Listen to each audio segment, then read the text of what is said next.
الذين هادوا والنصارى والصابئين من آمن بالله واليوم الآخر وعمل صالحا فلهم أجرهم عند ربهم ولا خوف عليهم ولا هم يحزنون۔ حضرات محترم، یہ سورۃ بقرہ کی اس آیت کے متعلق جو اللہ کی منشا اور مرضی ہے اور آج جو لوگوں نے اس کے متعلق ذہن بنایا ہوا ہے، اس میں زمین و آسمان کا فرق ہے۔ عمومی طور پر وہ لوگ جو وحدت ادیان کے قائل ہیں کہ سارے دین ایک جیسے ہیں، وہ اس آیت کو سہارا بنا کے مسلمانوں کو کے اندر شدید گمراہی پھیلاتے ہیں۔ ان کا موقف یہ ہے کہ کسی کا مسلمان ہونا ضروری نہیں ہے کہ وہ نبی کریم صلی اللہ علیہ وسلم پر ہی ایمان لائے تو تبھی جنت میں جائے گا۔ وہ کہتے ہیں یہ اس آیت میں یہ ہے کہ جو بھی یہودی ہے، عیسائی ہے، صابی ہے یعنی بے دین بھی ہے، اگر وہ نیک عمل کرے اور ایمان والا بن جائے تو اس کے لیے کوئی خوف غم نہیں ہے، بلکہ اسے بہت بڑا اجر۔ دو جواب دیے ہیں اس کے ائمہ مفسرین نے۔ پہلی بات تو یہ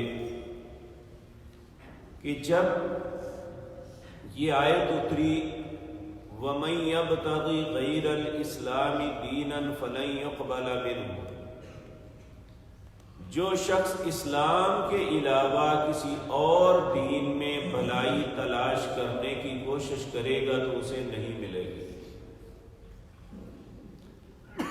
دوسری اور اس کی دلیل میں یہ بھی ہے، عبداللہ بن جدعان ایک صابی تھا، صابی جو کسی دین پہ نہیں ہوتے لیکن کہتے تھے ہم دین ابراہیمی پہ ہیں۔ یہ اصل میں طعنہ دیا جاتا تھا نبی کریم صلی اللہ علیہ وسلم کے صحابہ کو کہ انہیں صحابی کہنے کے بجائے صابی کہتے تھے کہ یہ بے دین لوگ ہیں۔ اور یہ ہر دور کے اندر جو جاہل اور خود جو ہے دین سے منحرف لوگ ہوتے ہیں وہ دینداروں کو صابی کہتے ہیں، یہ بے دین ہے، بد مذہب ہے، یہ منکر ہیں۔ مشرک لوگوں کا ہمیشہ سے یہ وتیرہ رہا ہے۔ تو عبداللہ بن جدعان کے متعلق حالانکہ اس کے اعمال بڑے اچھے تھے کہ وہ حاجیوں کو ہمیشہ کھانا کھلاتا، پانی پلاتا، جو بھی خدمت تھی ان کی کرتا ہے۔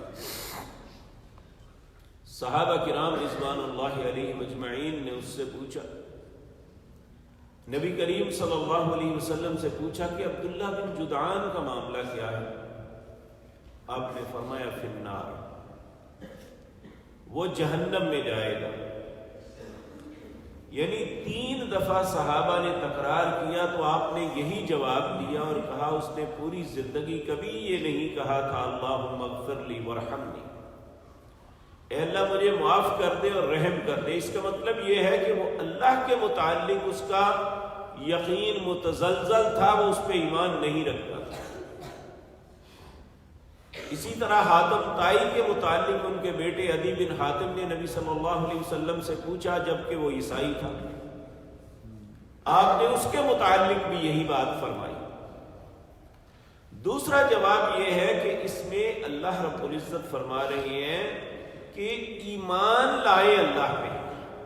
اب ذرا غور سے اس آیت کو دیکھیں، اللہ فرماتے ہیں ان الذین آمنوا، بے شک وہ لوگ جو ایمان لائے، والذین ان لوگوں میں سے ہادو جو یہودی تھے، والنصارى اور نصرانی یعنی عیسائی تھے، والصابئین اور صابئین میں سے من آمنا جو ایمان لائے اللہ پر۔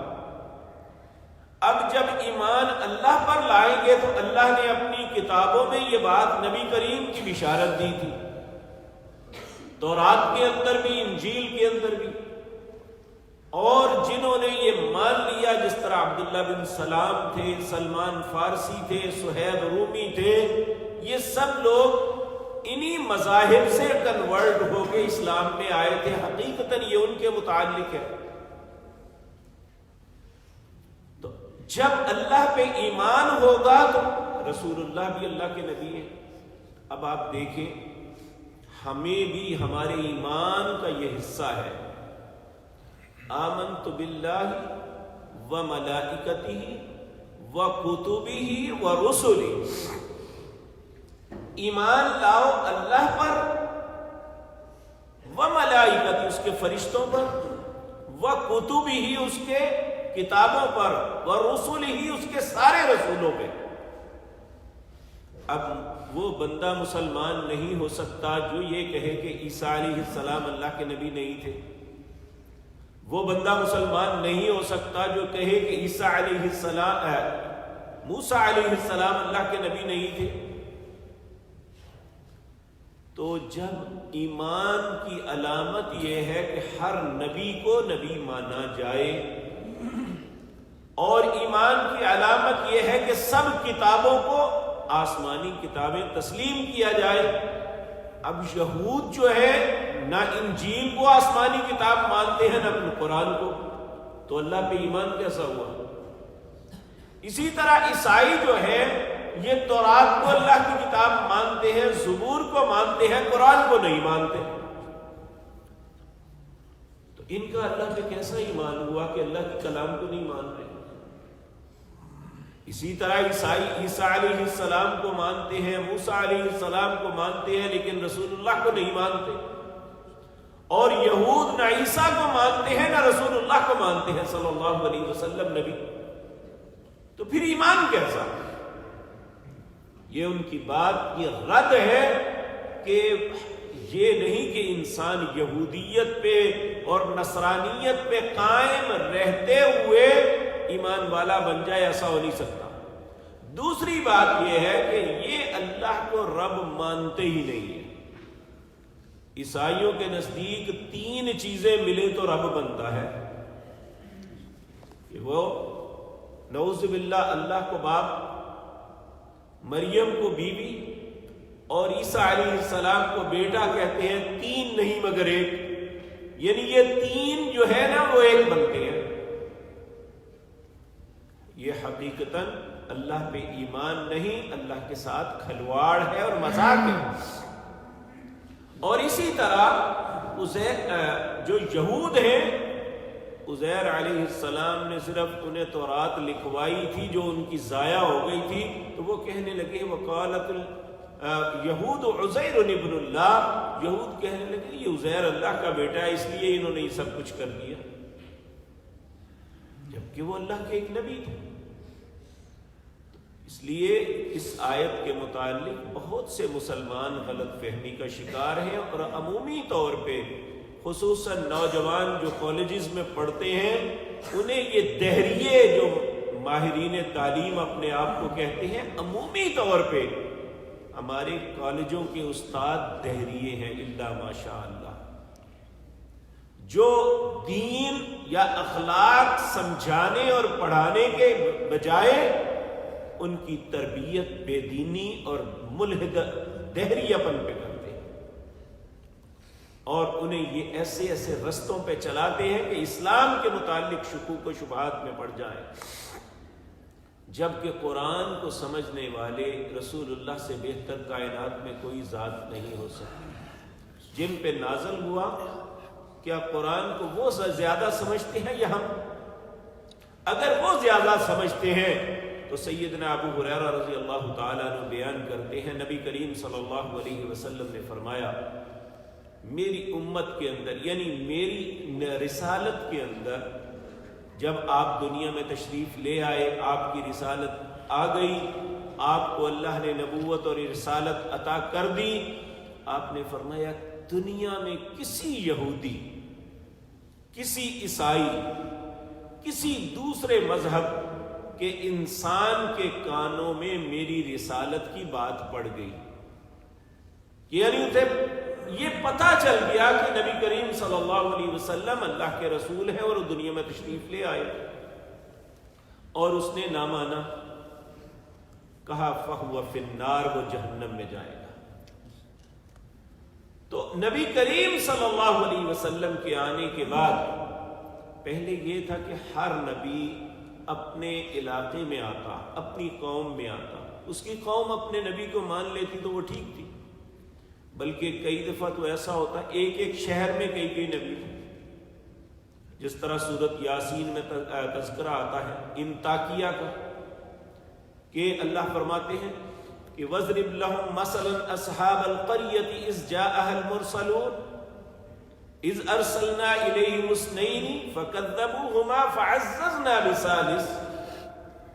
اس بستی کی مثال بیان کرو جہاں ہم نے رسول بھیجے، پہلے 2 رسولوں کو بھیجا، انہوں نے جھٹلایا، فَعَزَّزْنَا بِثَالِثٍ، میں نے تیسرا نبی بھیج کے اس کی مدد کی۔ اور قوم کے لوگ چلو جو بھی انہوں نے کیا، لیکن ایسا ہوتا تھا کہ ایک ایک بستی میں 3 رسول بھی آئے،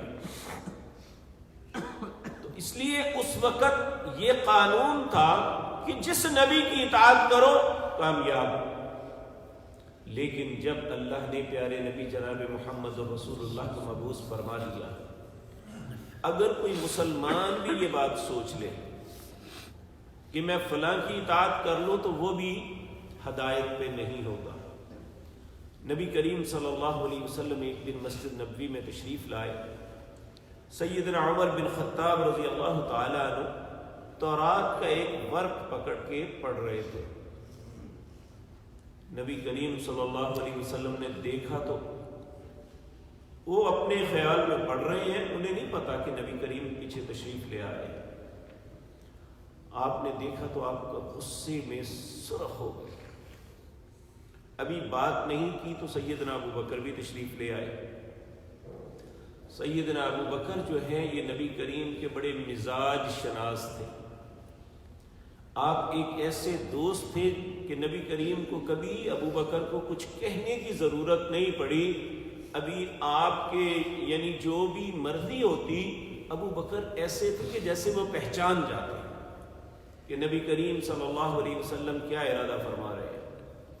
لیکن جب آپ کی کیفیت دیکھی کہ آپ سخت غصے کے اندر دیکھ رہے ہیں عمر کو پڑھتے ہوئے، تو آپ نے زور سے کہا عمر تیری ماں تمہیں گم پائے، رسول اللہ کے چہرے کی طرف دیکھو۔ جب حضرت عمر نے اس کتاب سے اس ورق سے اپنی نظروں کو ہٹا کے نبی کریم کی طرف دیکھا صلی اللہ علیہ وسلم، تو آپ کا چہرہ غصے سے سرخ ہو رہا تھا۔ دیکھتے ہی خوف زدہ ہو کے ایک دم کہنے لگے رضینا باللہ ربا وبالاسلام دینا وبمحمد صلی اللہ علیہ وسلم نبیا، میں اللہ کے رب ہونے پہ راضی ہوں اور آپ کے نبی ہونے پہ راضی ہوں اور اسلام کے دین ہونے پہ راضی ہوں۔ اے اللہ کے پیارے حبیب آپ اتنے غصے میں کیوں ہیں؟ آپ نے فرمایا اے عمر آج اگر تم تو تورات پڑھ رہے ہو نا، آج اگر موسیٰ بھی زندہ ہو جائیں اور ان کے لیے بھی میری اطاعت کے علاوہ کوئی رستہ نہیں ہے، اس لیے کسی غلط فہمی میں کسی مسلمان کو نہیں رہنا چاہیے۔ اگر اللہ کے ہاں اس وقت نبی کریم صلی اللہ علیہ وسلم کو رسالت ملنے کے بعد قیامت تک اگر نجات کا کوئی رستہ ہے تو وہ صرف رسول اللہ کی فرما برداری میں، اس کے علاوہ کوئی دوسرا رستہ نہیں۔ بلکہ ایک وقت آئے گا جب عیسیٰ علیہ السلام دنیا میں تشریف لائیں گے اور آپ بھی بحیثیت نبی نہیں رسول اللہ کے امتی ہونے کی حیثیت سے دنیا میں وقت گزاریں گے۔ اس لیے اس آیت کے متعلق کسی غلط فہمی میں نہیں رہنا چاہیے۔ اس میں اللہ فرماتے ہیں ان الذین آمنوا، بے شک وہ لوگ جو ایمان لائے، والذین اور وہ لوگ، ہادو جو یہودی ہیں، والنصارى اور عیسائی ہیں، والصابئین اور بے دین، من آمن باللہ، ان میں سے جو شخص اللہ پہ ایمان لائے گا، والیوم الآخر، اور آخرت پہ یقین رکھے گا، تو اللہ فرماتے ہیں وعمل صالحا، اور نیک عمل کرے گا۔ نیک عمل اب کون سا ہے؟ کیا تورات پہ عمل کرنا نیک ہے؟ اب تو قرآن پہ عمل کرنا نیکی ہے۔ کیا انجیل پہ عمل کرنا نیکی ہوگی اس وقت؟ کیونکہ وہ تو ساری تحریف شدہ ہے۔ کہا ان کے لیے فلہم، ان کے لیے اجرہم عند ربہم، ان کے رب کے پاس ان کا اجر ہے، ولا خوف علیہم ولا ہم یحزنون، ان پہ کوئی خوف غم اور خوف نہیں ہوگا اور نہ کسی غم میں مبتلا ہوں گے۔ اور اللہ رب العزت سے دعا ہے اللہ ہمیں دین کے متعلق، رسول اللہ کے اسلام کے متعلق کسی شک و شبے سے بچائے، کیونکہ ہمیشہ جب بھی انسان شک اور شبے میں مبتلا ہوتا ہے تو یہ بربادی ہو جاتی ہے، دین تباہ ہو جاتا ہے، انسان ذلت کی گہرائیوں میں چلا جاتا ہے۔